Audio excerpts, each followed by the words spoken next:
c'est un pays où les gens sont extrêmement accueillants, qui est magnifique, vraiment magnifique. C'est un pays qui a tout en fait, où il y a des montagnes, il y a la mer, il y a il y a des villes incroyables. Donc voilà, si le conseil que je peux donner à une personne qui penserait aller en Roumanie, c'est d'y aller, en imaginant ne rien savoir de ce pays, et de toute façon, vous serez positivement surpris, de toute manière. Bienvenue sur le podcast de Haïdé.fr pour mettre en lumière les tendances ainsi que les enjeux culturels et sociétaux des régions de l'Est de l'Europe. Je m'appelle Thibaut Boudot, je suis le fondateur de Haïdé Créative et je vous invite à voyager avec nous de la Grèce à la Russie en passant par les Balkans et l'Europe centrale. Loin des clichés et stéréotypes que beaucoup s'en font, nous allons casser ce rideau de fer culturel qui sépare encore l'Est et l'Ouest de l'Europe, car nos pays et régions en pleine mutation regorgent d'initiatives positives. Mais avant de commencer notre voyage, répondons à la question que tout le monde se pose. Que veut dire Haïdé ? Il s'agit d'un mot emprunté à la Turquie ottomane, très utilisé dans nos pays, qui signifie « allons-y ». Alors attachez votre ceinture et embarquez avec nous, destination l'Europe de l'Est.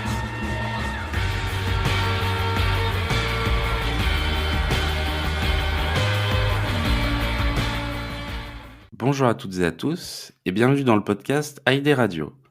Pour cette première saison, nous avons voulu donner la parole à nos rédactrices et rédacteurs, celles et ceux qui font et qui ont fait Haïdé depuis maintenant 5 ans. Je suis très heureux pour ce nouvel épisode d'accueillir Ninog qui va nous parler de Cluj et de Bucarest. Salut Ninog, comment tu vas ? Salut Thibaut, ça va et toi? Ça va super, merci. Alors aujourd'hui, donc tu vas nous parler de Cluj et de Bucarest. Oui, tout à fait, c'est, 2 villes, en Roumanie, où j'ai passé 1 an et demi au total et qui m'ont énormément plu. C'est vraiment une période qui m'a beaucoup marquée et pendant laquelle, j'ai écrit pour Haïdé justement. Alors, qu'est-ce que tu as choisi de nous raconter ? Alors, c'est vrai que c'est assez compliqué de condenser, 1 an et demi d'aventure et de découverte en quelques minutes. Je pense qu'il faut aussi commencer par, comment je me suis retrouvée là-bas. D'abord, c'était complètement par hasard. C'était à l'occasion d'un Erasmus où, je savais pas trop où aller, donc je me suis retrouvée, dans cette ville de Cluj qui est en Transylvanie. Déjà, rien que le nom Transylvanie, en fait, pour repartir du début, avant d'y arriver, je pensais que la Transylvanie, ça n'existait pas, que c'était, voilà, la patrie de Dracula, un endroit un peu étrange. La Transylvanie, les Carpates, pour moi, vraiment, je pensais que c'était un endroit qui n'existait pas, que c'était un peu un endroit de légende, dont on pouvait parler dans les livres, et cetera, mais qui n'était pas réel. Alors de découvrir déjà que c'était réel et que j'y étais, c'était assez incroyable. Ça mettait vraiment une dimension, d'aventure à cet Erasmus. Hem, donc je me suis retrouvée, effectivement à Cluj sans trop savoir à quoi m'attendre et en fait c'était vraiment, une ville, géniale. C'est, une ville donc qui se trouve, à peu près au centre de la Roumanie, à peu près à équidistance de tout en fait, de Bucarest, de l'Ukraine, de la Hongrie et de la Moldavie. C'est une ville qui est très, très dynamique depuis quelques années, qui a un peu, explosé, suite à l'arrivée de l'industrie de l'informatique et des télécoms en Roumanie. Donc il y a énormément de gens aujourd'hui qui travaillent dans les startups, notamment dans cette ville-là. Et c'est une ville qui est exceptionnelle un peu du point de vue de la Roumanie, c'est-à-dire que c'est une ville qui ressemble pas vraiment au reste du pays. C'est une ville où les gens sont, par rapport au reste du pays, relativement riches. Voilà, c'est une ville où il y a énormément d'étudiants, où les gens sont plus ouverts, peut-être ont plus d'expérience de l'étranger, même s'il y a énormément de Roumains qui vivent à l'étranger. C'est une ville aussi qui est multiculturelle. C'est une ville qui a fait partie de l'Empire austro-hongrois pendant des siècles et des siècles. Et c'est aussi une ville où des communautés allemandes se sont installées aux environs du Xe siècle. Donc en fait, c'est un endroit où il y a des gens qui parlent hongrois, il y a des gens qui parlent roumain, il y a encore quelques personnes qui parlent parle allemand, enfin en tout cas un dialecte allemand qui viendrait de la Moselle pour le coup, donc voilà, ça avait un lien aussi avec la France. Et donc ça fait une sorte d'explosion multiculturelle qui est assez incroyable et que je m'attendais pas du tout à trouver là-bas. Donc ça, c'était clairement la première excellente surprise de voir que voilà, il y avait plusieurs communautés qui vivent entre elles plutôt bien par rapport à ce qui peut se passer ailleurs en Roumanie où il y a des tensions parfois entre les communautés hongroises et roumaines. À Cluj, ça se passe vraiment plutôt bien. C'est une ville qui est aussi assez marquée par la période de la dictature communiste, la dictature de Ceausescu. En plein centre de la ville, il y a un monument aux personnes qui sont mortes pendant la révolution de 1989. Ça aussi, c'est assez marquant parce que c'est rarement le cas ailleurs. Là, c'est vraiment un parti qui a été pris de mettre en avant ces victimes. Donc il y a aussi des plaques ici et là. Quand on se promène dans la ville, parfois on voit une plaque où ça dit ici telle personne est décédée, ici telle personne a été tuée. Et ça rend la révolution plus visible que dans d'autres villes. C'est aussi une ville qui est très européenne, qui a bénéficié d'énormément de fonds de l'Union européenne pour se rénover. Donc c'est une ville qui est très belle, très, très propre, très pimpante, ce qui n'est pas forcément le cas toujours ailleurs. Donc voilà, c'était vraiment une ville assez incroyable dans laquelle j'ai passé 10 mois. Pendant ces 10 mois, j'ai pas mal voyagé, j'en ai profité pour me promener un peu à droite à gauche, et notamment beaucoup dans les montagnes, dans les monts Apoussen, qui sont bon, entre des collines et des montagnes, à 1 heure et demie de route de Cluj. Et en fait, c'est un endroit qui est préservé, entre guillemets, c'est-à-dire qu'il y a encore beaucoup de traditions. Il y a des traditions propres qui sont préservées là-bas. À titre d'exemple, il y a encore beaucoup d'agriculture un peu de subsistance. L'agriculture ne s'est pas vraiment modernisée. Donc voilà, il y a encore beaucoup de gens qui circulent en charrette, par exemple. Il y a beaucoup de gens qui font les foins à la main. Il y a un dialecte à Poussen un peu particulier. Il y a une fierté, un sentiment d'appartenance assez fort. Et c'est vraiment un endroit qui est absolument magnifique. C'est l'incarnation un peu de la Transylvanie comme on peut l'imaginer. Voilà, même si, si comme moi vous pensiez que ça n'existait pas. En fait, c'est vraiment comme ça qu'on l'imagine, quoi. C'est des collines assez encaissées avec plein de fleurs, avec des hautes herbes, avec il y a des ours, il y a des loups, il y a des petites maisons, des endroits qui sont complètement inaccessibles par la route où il faut marcher des heures et des heures pour y arriver. Et on peut se promener pendant une semaine sans croiser une seule voiture, en fait. Et c'est vraiment un endroit incroyable. Donc ça, c'était quelque chose qui m'a énormément plu, ces randonnées dans les Apoussen. D'autres randonnées aussi que j'ai pu faire dans les Carpates. Et notamment, c'est un endroit dont j'avais envie de parler. C'est une sorte de montagne, enfin un endroit des Carpates qui n'est accessible que par une route qui est fermée la moitié de l'année. En fait, c'est une route, pour l'anecdote, qui avait été construite par Nicolae Ceausescu pour pouvoir s'échapper de Bucarest en cas de besoin, en cas d'attaque des Russes. Donc c'était un peu l'obsession de Nicolae Ceausescu d'être attaqué par l'URSS, et donc il avait construit cette route qui permettait en fait d'échapper un peu à la capitale en cas de besoin. Donc c'est une route en lacets qui est en fait extrêmement dangereuse et qui est fermée la moitié de l'année parce que quand il y a de la neige, quand il y a de la glace, c'est même pas la peine d'imaginer se conduire dessus. Et en fait, cette route-là, moi, j'y ai été pendant l'hiver, mais à pied pour le coup. Donc c'est vraiment, il y a une couche de glace incroyable sur la route et on monte comme ça pendant des heures et des heures dans la montagne. Ça fait quelque chose d'assez bizarre de suivre une route asphaltée à pied qui est complètement impraticable. En plus, dans un paysage, c'est complètement désert, quoi. Il y a rien, sauf tout en haut de la montagne où il y a une sorte de petite station un peu. Et donc, quand on est dans cette station, au-dessus, il y a une sorte de mur de glace. En fait, c'est le sommet de la montagne, mais c'est un mur de glace. Et quand on est là-haut, il y a plus rien. Enfin, il y a aucun moyen de repartir et en fait, on est arrivé là-haut, vers 18h30 où on n'était pas très, très prévoyants et donc évidemment, il y avait aucun moyen de repartir, de rentrer. Donc on a réussi à négocier pour trouver une petite place dans un petit chalet et on a passé la soirée là-bas avec les gardiens, du chalet, à boire de la tsouïka qui est l'alcool un peu traditionnel, l'eau de vie roumaine, jusqu'à je sais pas quelle heure, à jouer aux cartes et puis, c'était vraiment complètement surréaliste d'être dans cet endroit, complètement perdu, tout en haut de la montagne. Donc, ça, c'était aussi un moment incroyable et bon, il y a eu des aventures sympas, il y en a eu, certaines un peu moins sympas, notamment quand j'ai été confrontée, en direct à la corruption. On avait fait du stop, pour, traverser la Roumanie. On était arrivé du côté de Iași, qui est, la seconde ville de Roumanie, qui est pas très loin de la frontière moldave, donc à l'est, du pays et on était donc en stop avec, ce conducteur et la police, l'arrête pour aucune raison particulière, c'était pas très clair. Et donc le policier lui dit qu'il avait ses phares qui ne fonctionnaient pas ou je ne sais plus trop quoi, enfin une sorte de prétexte, on sentait bien que c'était bizarre, quoi. Et donc le policier prend les papiers du conducteur et il retourne dans sa voiture et là le conducteur se retourne vers nous et nous dit: «Est-ce que vous auriez 100 lei?» Donc 100 lei qui équivaut à peu près à 25 €. Il dit: «Je vous les rends dès qu'on arrive à Iași, il y a pas de problème, mais il me faut, 300 lei en liquide, j'en ai que 200. Est-ce que vous auriez 100 lei à me prêter?» Nous, on comprend pas trop, on était là, bah, OK, donc on lui donne, les 100 lei et donc le jeune homme, repart vers, la voiture du policier et en fait, il nous a raconté ensuite, il a tout simplement posé l'argent sur le siège passager, du policier sans rien dire. Il est reparti.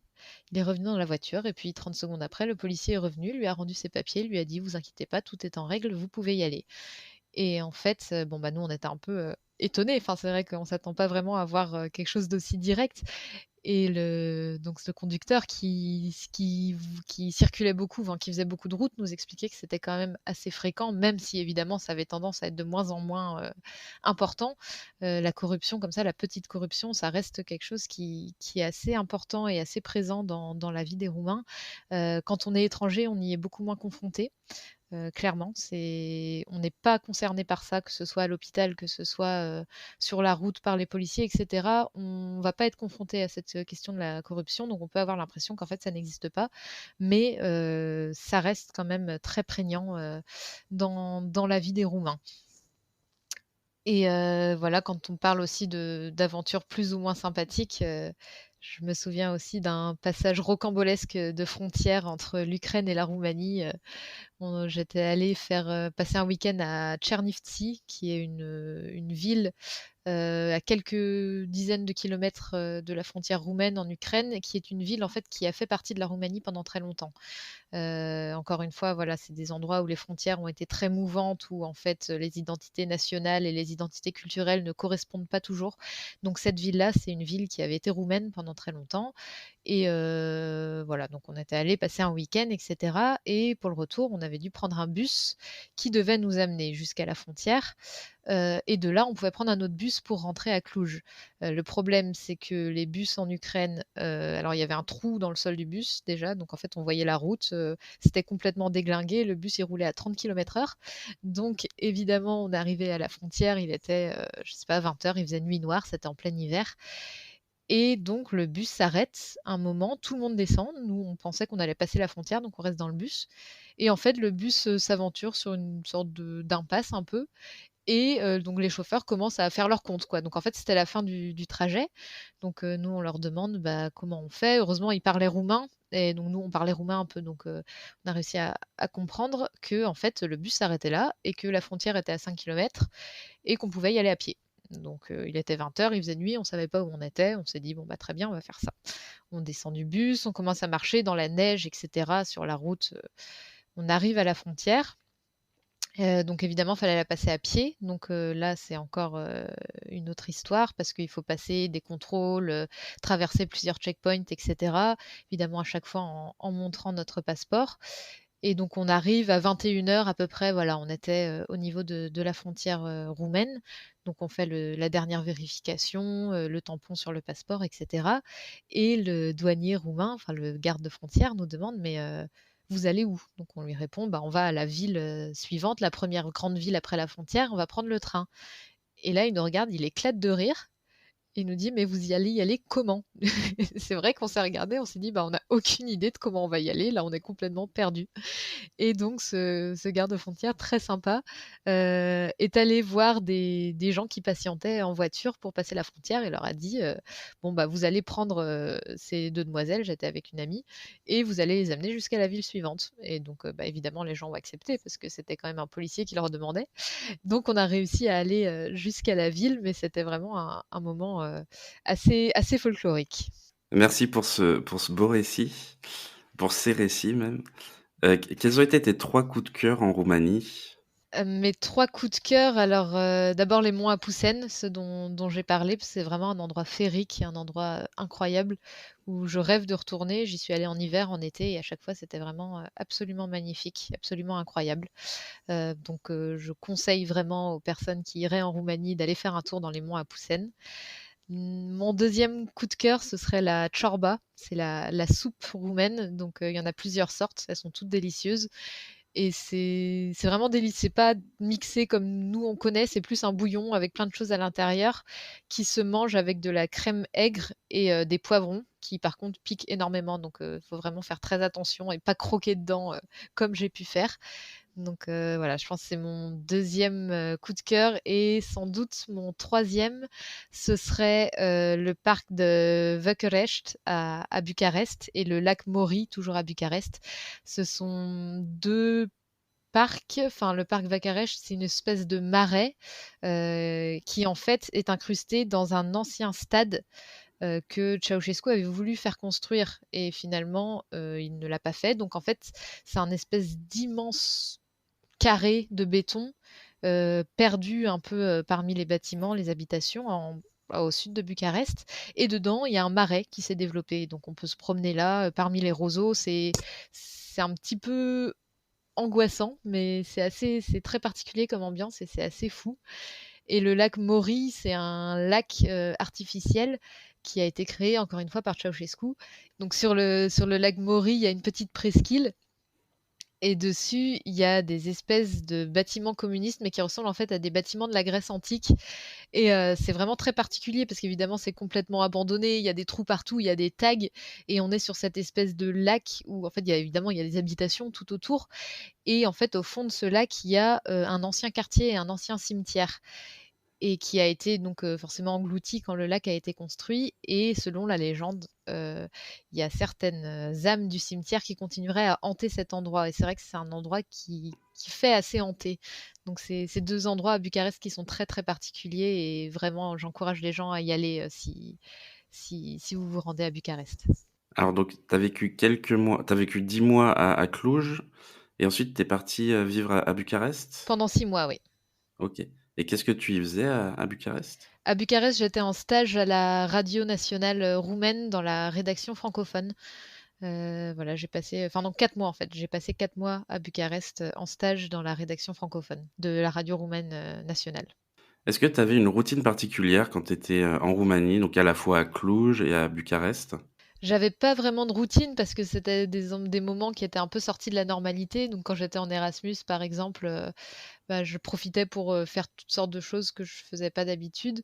Par contre, partir en week-end, etc. Et à Bucarest, pareil, je profitais beaucoup pour explorer un peu, que ce soit la ville ou le reste du pays. Donc j'avais pas vraiment de routine pour le coup. C'était plus des moments de rupture dans la normalité. Et du coup, tu as quand même pas mal visité de lieux autour de la Roumanie, même en dehors de la Roumanie? Oui, je suis allée en Hongrie, en Ukraine, je suis allée en Moldavie et en Transnistrie, qui est donc le territoire séparatiste, qui est coincé entre la Moldavie et l'Ukraine et qui se revendique un peu l'héritier de l'URSS. Et est-ce que tu as des lieux à nous conseiller dans ces pays-là? Dans ces pays-là, bah, Pour le coup, Tchernivtsi en Ukraine, c'est un endroit qui est très joli.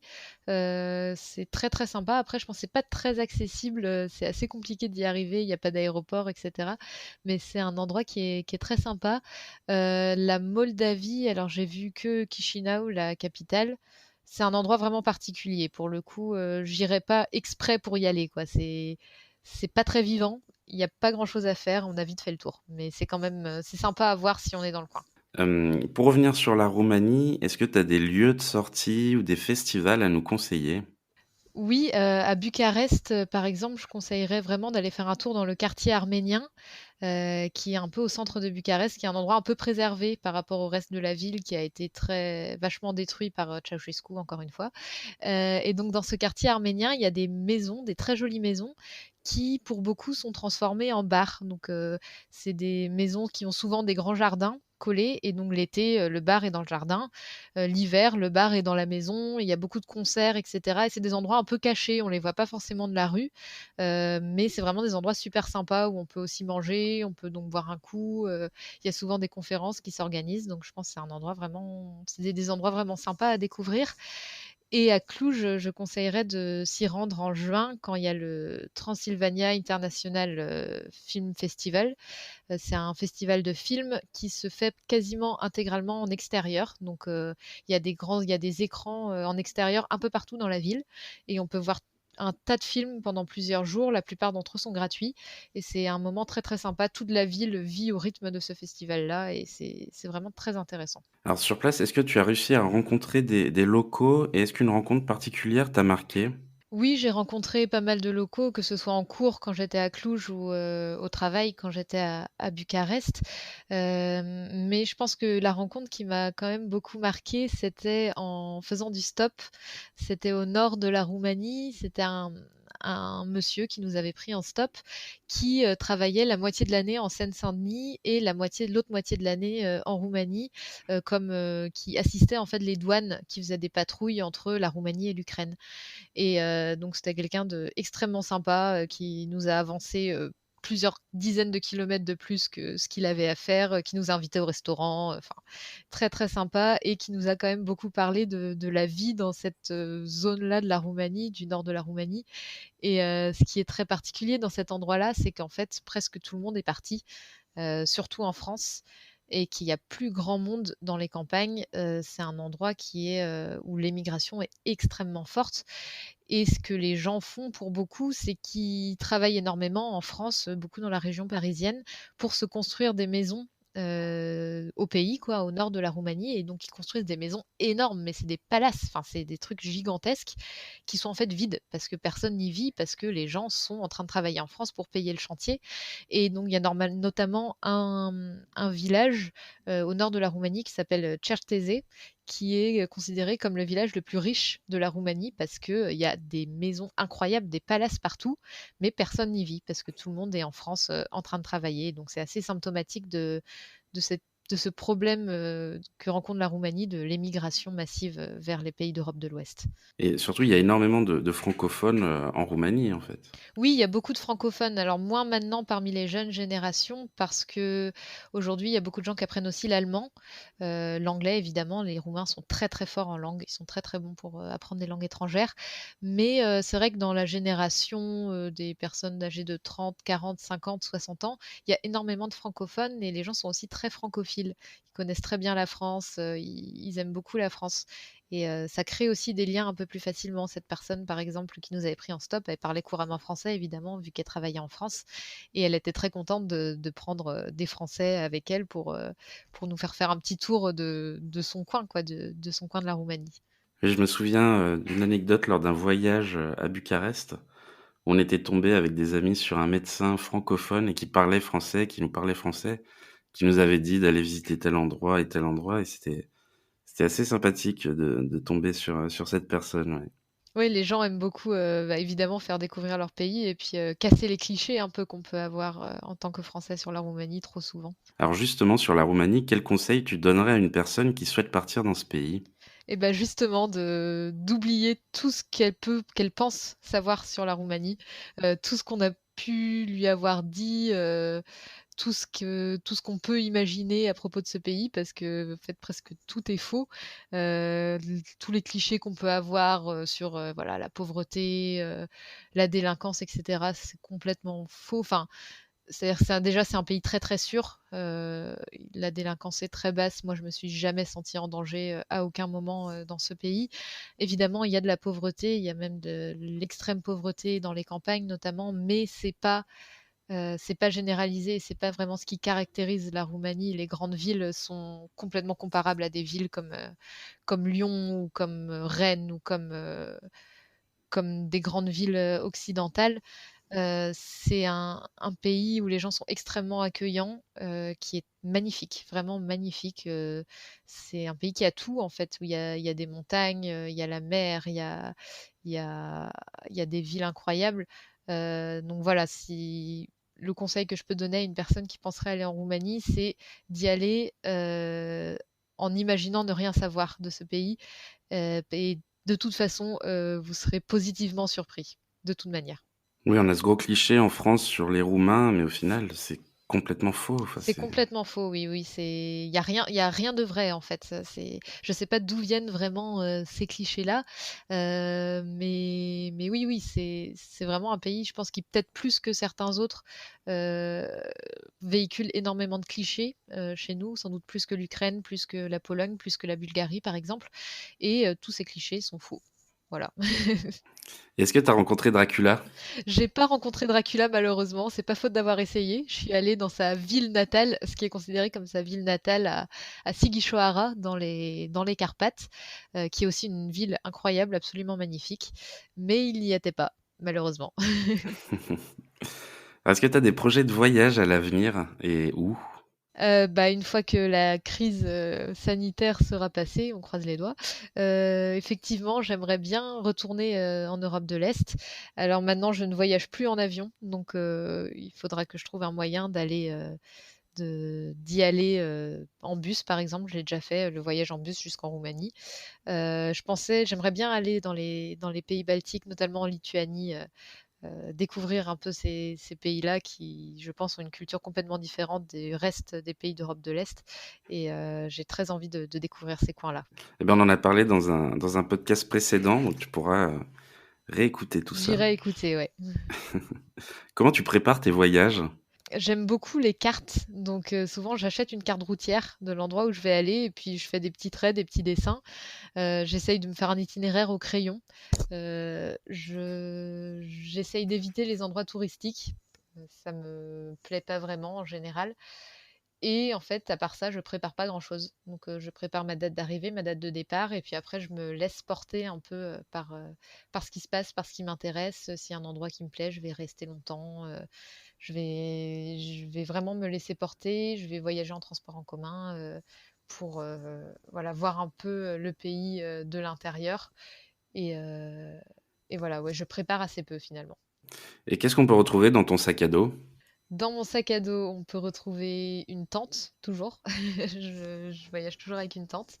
Des chaussures de rando, un livre en général, de préférence d'un écrivain du pays où je me trouve, ou alors un livre de voyage du pays où je me trouve, et un appareil photo jetable, souvent, parce que j'aime bien prendre des photos sans savoir ce que ça va donner, et puis de retour à la maison, 3 semaines, un mois plus tard, les recevoir en papier, et puis me replonger un peu dans ce voyage avec quelques semaines de recul. Et est-ce que tu documentes tes voyages? Est-ce qu'on peut te retrouver sur les réseaux sociaux? Je ne les documente pas tant que ça.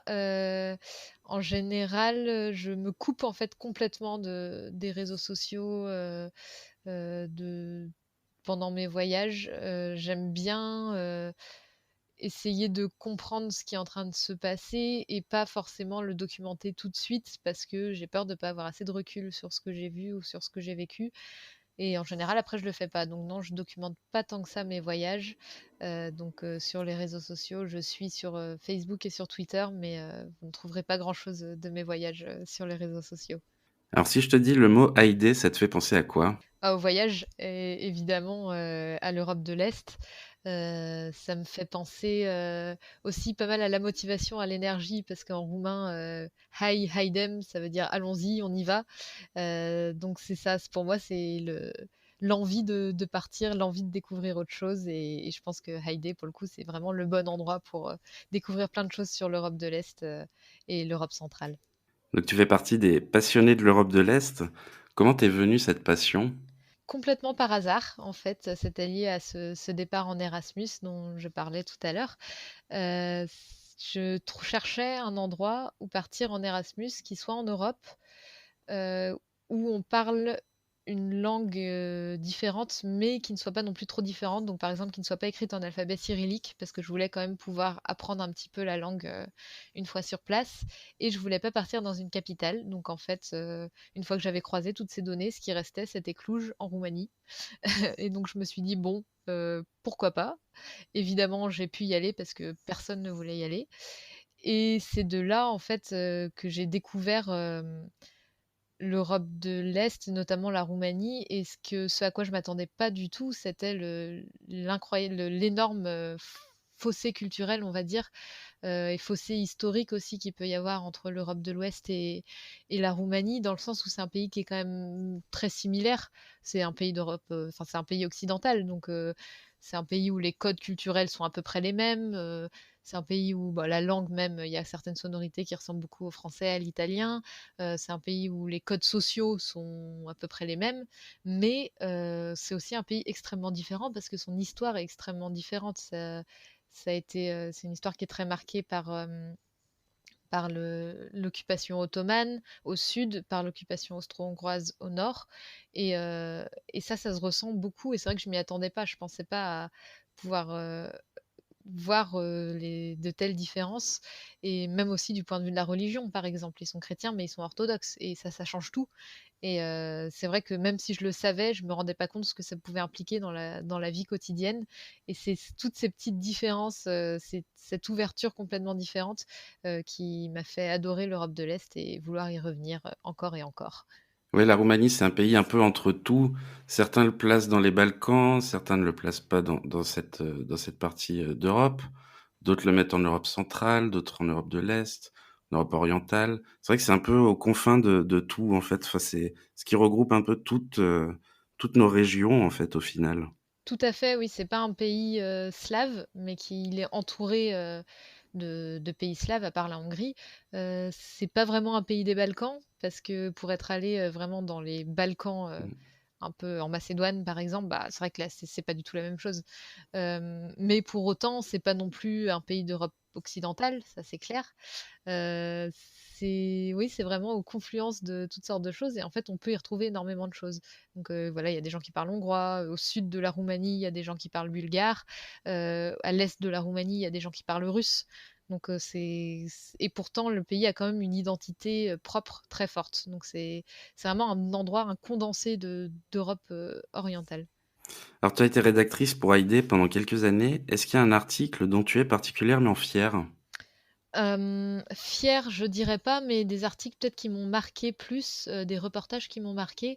C'était notamment le premier reportage que j'avais fait pour Haïdé, c'était à Cluj, à l'hiver 2017, ça devait être.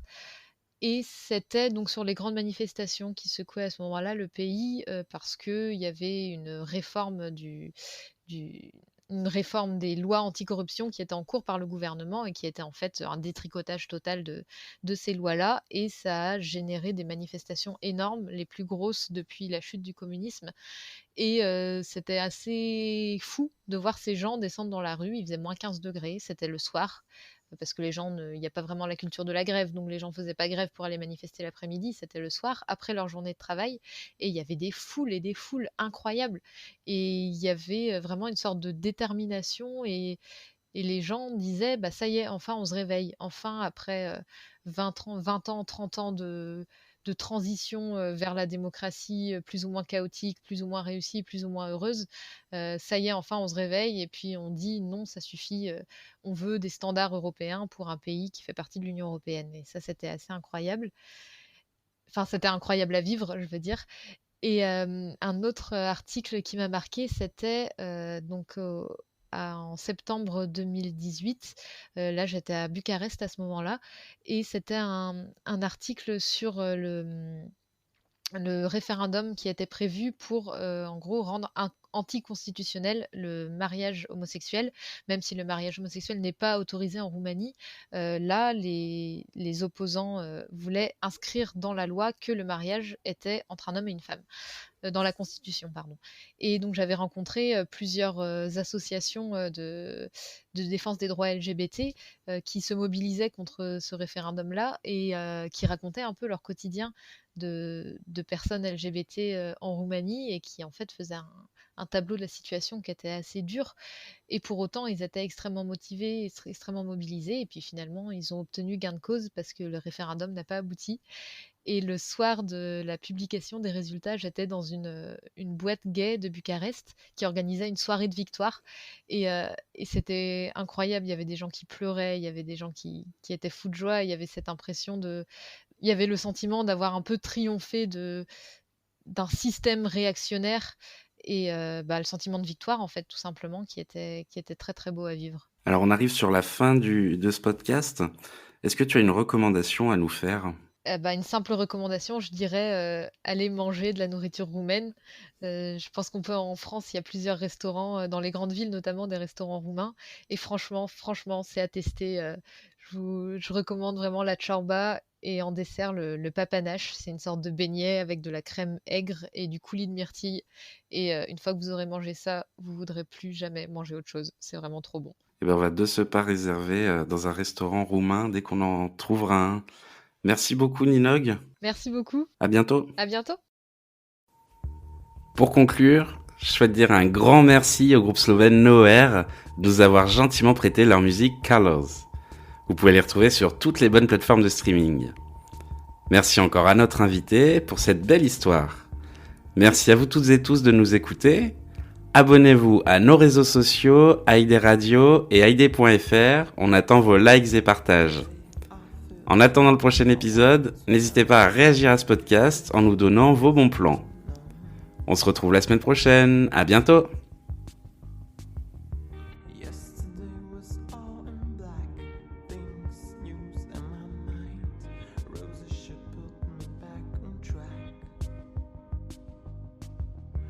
Feel the cement might be yellow when something touches